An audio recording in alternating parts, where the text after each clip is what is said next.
Boa noite, meus irmãos. Que a paz do Mestre Jesus esteja em nossos corações. Vamos continuar o nosso estudo do Livro dos Espíritos a partir da questão 285A. E ainda estamos falando das relações no retorno à pátria espiritual, né? Como o que acontece conosco quando voltamos, né? Especificamente em relação aos nossos semelhantes, as pessoas que são importantes para nós. Como é que é esse reencontro? A gente vai se reconhecer? Como que nós vamos nos reconhecer tendo mudado de aparência, já que durante a encarnação nosso perispírito vai refletir uma imagem diferente? Vamos lá então. 285A. Como se reconhecem no mundo dos espíritos os homens que se conheceram na Terra? Vemos a nossa vida passada e lemos nela como num livro, vendo o pretérito dos nossos amigos e dos nossos inimigos. Aí vemos a sua passagem da vida para a morte. Então, é bem recordar mesmo, né? Quando você desperta no plano espiritual e tem a convicção de que continua existindo apesar da morte do corpo, claro, então, a percepção das pessoas, do ambiente, ela vai ser natural. Como se nós retornássemos de uma viagem e reencontrássemos as pessoas com quem nós convivemos. As lembranças que nós temos das experiências, elas vão estar vivas ainda na nossa memória. Então, vamos nos reconhecer normalmente. 286. Ao deixar os seus despojos mortais, a alma vê imediatamente os parentes e amigos que a precederam no mundo dos espíritos? Imediatamente nem sempre é o termo próprio. Como já dissemos, ela precisa de algum tempo para reconhecer-se e desembaraçar-se do véu material. Esse período que entre a desencarnação e a consciência da desencarnação é chamado de perturbação. Então, às vezes a pessoa em agonia, antes de desencarnar, ela vê os parentes. Ela começa a ver os parentes que já desencarnaram, porque na equipe espiritual de desligamento eles estão presentes. Normalmente são espíritos próximos que vêm nos ajudar a fazer a nossa passagem. No entanto, quando nós chegamos no plano espiritual, nós ainda vamos viver um processo de adaptação. Então, esse período pode ser muito breve, se a pessoa tem equilíbrio, tem a consciência da morte e da continuidade da vida, ou pode ser muito grande, quando a pessoa ainda se prende às coisas da vida passada. Então, por exemplo, uma pessoa que é muito apegada aos bens materiais, ela desencarna, vai despertar no plano espiritual e retornar à sua residência, à sua empresa. Ele vai tentar continuar vivendo a vida de encarnado, porque ele não percebeu que desencarnou. Ele não teve essa percepção. Então, ele continua vivendo como se estivesse encarnado. E aí vai continuar frequentando o escritório, vai continuar frequentando a própria casa, porque ele não tem essa condição de distinguir a vida material da vida espiritual. Tão sutil é a diferença entre uma e outra. Então, de imediato ele vai reconhecer os parentes que já desencarnaram, que muitas vezes estão ao seu lado tentando ajudá-lo? Não, porque o foco dele ainda estão nas coisas deste mundo. Então ele não consegue ver as coisas do mundo anterior, do mundo espiritual, perdão.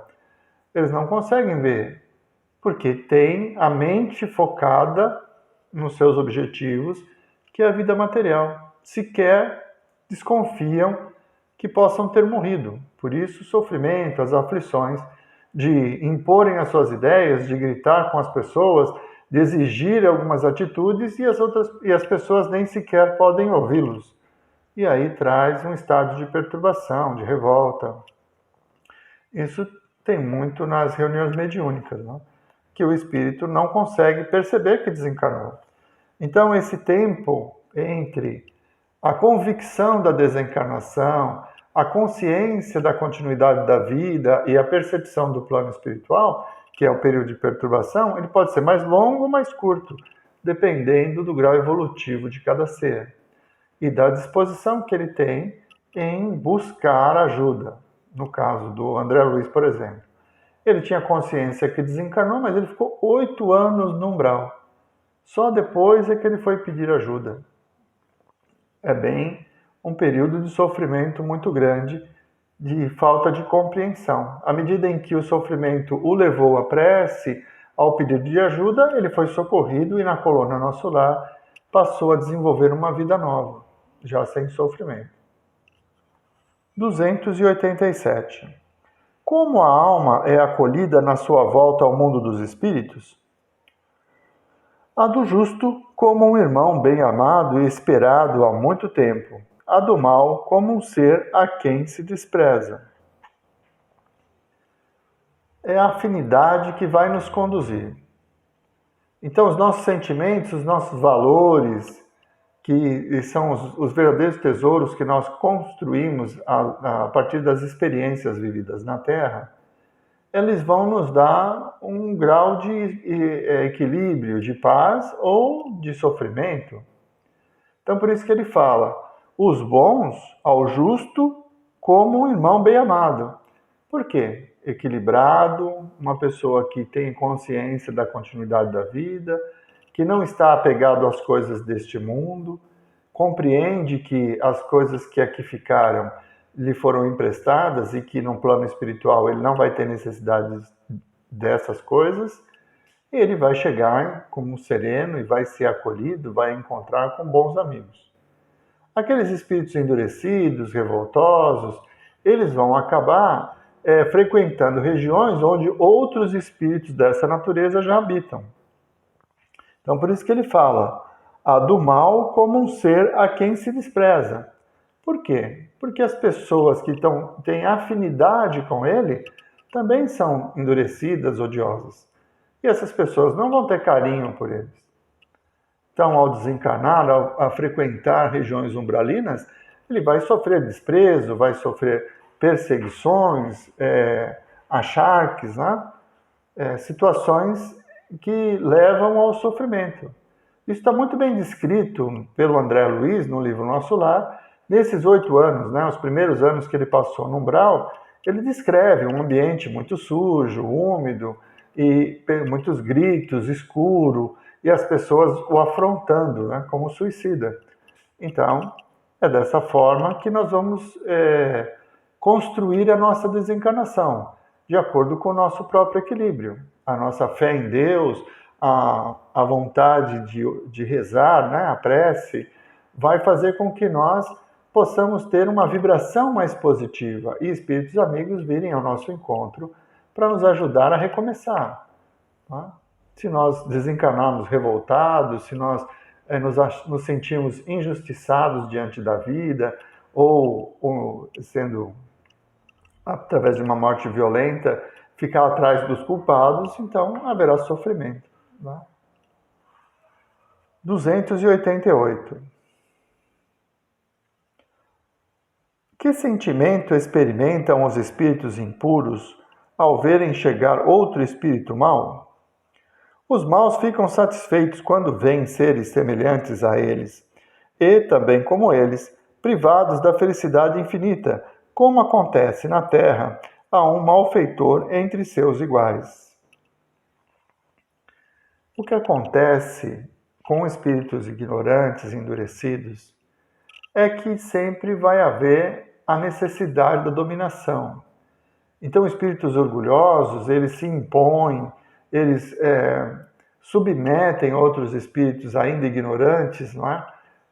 Que por afinidade acabam frequentando regiões umbralinas, eles acabam submetendo esses espíritos, que são feitos de escravos, de trabalhadores.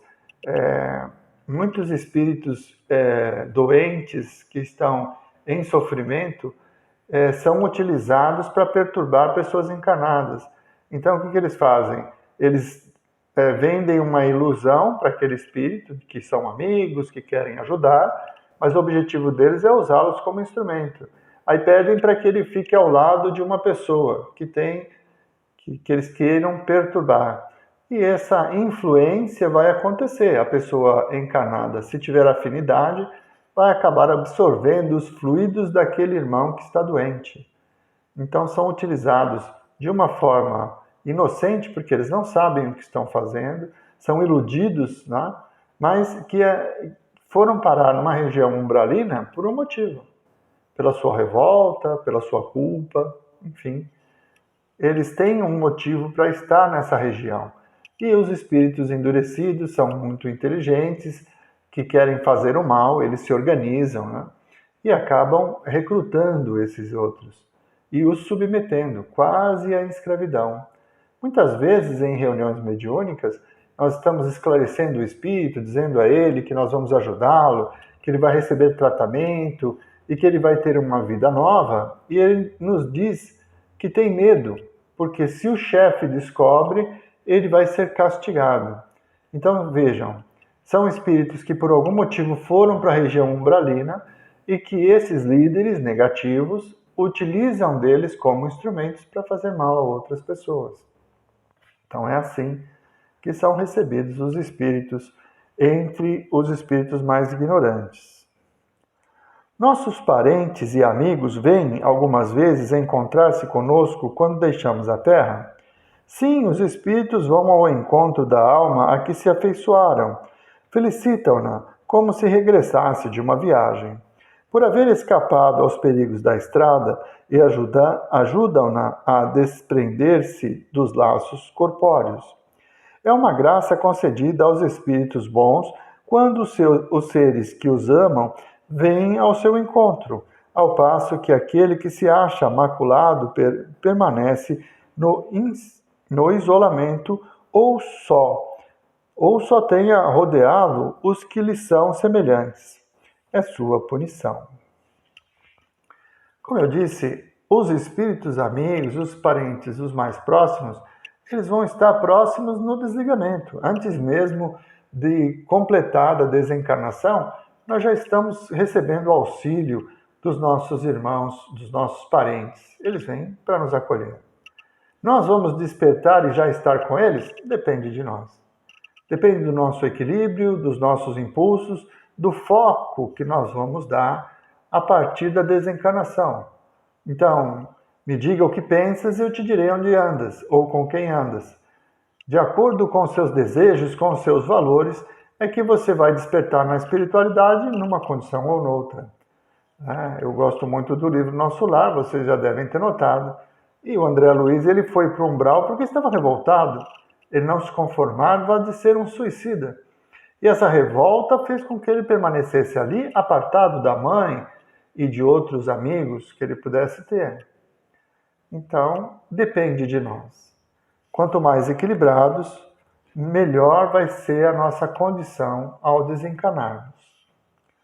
Os parentes e amigos sempre se reúnem depois da morte? Depende de sua elevação e do caminho que seguem para progredir. Se um deles está mais adiantado e caminha mais depressa do que o outro, não poderão ficar juntos. É possível que se vejam algumas vezes, mas só estarão reunidos para sempre quando puderem caminhar lado a lado, ou quando se houverem igualado na perfeição. Além disso, a privação de ver os parentes e amigos é às vezes uma punição. Então, mais uma vez, o exemplo do Nosso Lar. André Luiz retorna à colônia Nosso Lar, né? É socorrido, começa a trabalhar e só depois de um tempo é que ele é visitado pela mãe. A mãe, um espírito muito mais elevado que trabalha em outras esferas. Eles não puderam compartilhar a vida na colônia Nosso Lar, pela disparidade de evolução de cada um. Diferente do Lísias, que vivia com a mãe, com o pai, né? Viveu com o pai, com a irmã, com a sobrinha, que eles tinham um núcleo familiar mais próximos em termos evolutivos. A disparidade entre a evolução da mãe do André Luiz e a dele fez com que ela viesse visitá-lo, mas não podiam ficar juntos. Ele não tinha condições de viver onde ela vive. Então, vamos estar próximos daqueles com quem nós temos mais afinidades, que estamos mais equiparados em termos evolutivos. É assim que nós vamos nos encontrar. Se algum espírito, nosso parente, for muito elevado, nós não vamos ter condições de estar onde Ele está. Ele poderá vir até nós para nos ajudar, para nos amparar, como fez a mãe do André Luiz, mas nós não vamos poder ir até Ele. Muito bem, passa muito rápido, o tempo já acabou. Na semana que vem, nós continuaremos o estudo na questão 291, relações de simpatia e de antipatia entre os espíritos, metades eternas. Então, vamos seguir nesse tema das relações interpessoais no plano espiritual. Vamos à nossa prece? Mestre Jesus, nós vos agradecemos, Senhor, por mais esses momentos em que pudemos ter convosco, pela presença inspiradora dos vossos mensageiros, sempre nos intuindo para que pudéssemos compreender as vossas lições, compreender a verdadeira vida e termos a condição de começar agora as transformações íntimas que nos trarão a paz e o equilíbrio no momento em que retornarmos à vida espiritual. Que as vossas bênçãos se derramem sobre nós, afastando todos os fluidos impuros, nos trazendo serenidade e paz.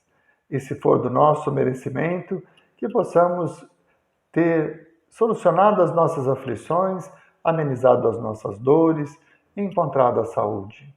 Muito obrigado, Senhor, por mais esses momentos em que pudemos ter convosco. Muito obrigado, meus irmãos. Até a semana que vem.